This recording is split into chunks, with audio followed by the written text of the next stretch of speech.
بسم اللہ الرحمن الرحیم۔ السلام علیکم ناظرین، آج سوموار 30 جون ملک بھر کا موسم کیسا رہے گا؟ کن کن علاقوں میں آج بھی گرج چمک کے ساتھ طوفانی بارشوں کا امکان ہے؟ بڑی اپڈیٹ کے ساتھ حاضر ہوں۔ موسم کے حوالے سے ہر اپڈیٹ سے باخبر رہنے کے لیے Pakistan weather update YouTube channel کو سبسکرائب اور ویڈیو کو لائک کر دیں۔ تفصیلات کے مطابق پچھلے 24 گھنٹوں کے دوران پنجاب سمیت صوبہ سندھ کے بہت سے علاقوں اور خیبر پختونخوا میں بھی کہیں کہیں گرج چمک کے ساتھ بارش ریکارڈ کی گئی۔ اس دوران صوبہ بلوچستان میں بھی مختلف مقامات پر بارشیں ریکارڈ کی گئیں۔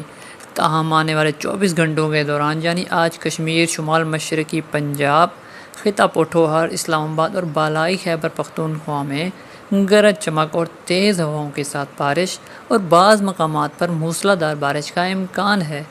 بعض علاقوں میں گرج چمک کے ساتھ طوفانی بارشوں کی وجہ سے سیلابی صورتحال پیدا ہونے کا بھی امکان ہے۔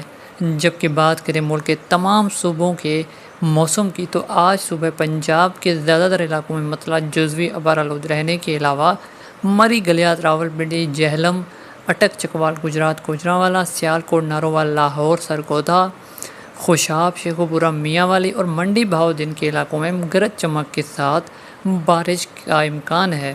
دیگر علاقوں میں موسم خوشگوار رہے گا، جبکہ صوبہ بلوچستان کے زیادہ تر علاقوں میں موسم خشک اور گرم رہنے کے علاوہ ذوب، موسیٰ خیل، بارکھان، خوزدار، لسبیلا اور گردونواں میں گرج چمک کے ساتھ بارش کا امکان ہے۔ سندھ کے زیادہ تر علاقوں میں موسم گرم اور مرطوب رہے گا، تاہم چند ایک علاقوں جیسے سانگھڑ، عمرکوٹ اور کراچی سمیت بدین، تھرپارکر اور ملحقہ علاقوں میں مطلع ابرآلود رہنے کے علاوہ چند ایک مقامات پر بارش کا امکان ہے۔ ذکر کریں صوبہ خیبر پختونخوا کا، جہاں بیشتر علاقوں میں مطلع ابرآلود رہنے کے علاوہ دیر، سوات، کوہستان، مالاکنڈ، باجوڑ، شانگلہ، بٹگرہ، مانسہرہ، ایبٹ آباد، ہری پور، پشاور، چارسدہ، مردان میں تیز ہواؤں اور گرج چمک کے ساتھ بارش اور بعض مقامات پر موسلا دھار بارش کا امکان ہے۔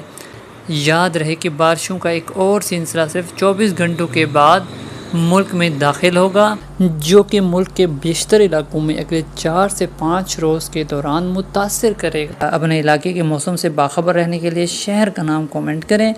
حاضر ہوں گے نئی رپورٹ کے ساتھ، اجازت دیجیے، اللہ حافظ۔